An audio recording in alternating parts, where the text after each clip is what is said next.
Welcome to the Banker Lamp. Please enjoy the video. In this video, I will explain how to play Just Dance on Dolphin Emulator. We'll immediately guide you through the initial setup. This includes downloading the emulator, acquiring your game file, and adjusting basic settings. This foundational step ensures a smooth experience from the very beginning, preparing your system for many hours of dancing fun. Next, let's get your controllers ready for action. For an authentic Just Dance experience, connecting your motion controllers, like Wii remotes, is key. Within Dolphin settings, you'll configure these devices, mapping buttons and ensuring motion controls are perfectly calibrated. This step is crucial for capturing every dance move with precision and enjoying the game as intended. To make your Just Dance look and run its best, optimizing graphics and performance is essential.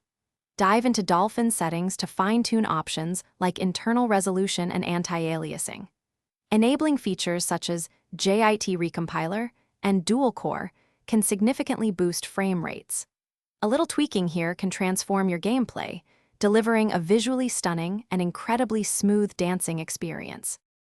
Even with the best setup, you might encounter a few hiccups. If you face any issues, the Dolphin Emulator community forums are a fantastic resource for solutions. Always keep your graphics drivers updated and ensure your computer has ample resources for the emulator. Remember to save your game progress often so you never lose those hard-earned high scores. Happy dancing! Thanks for watching. If this was helpful, leave a like and consider subscribing. See you next time.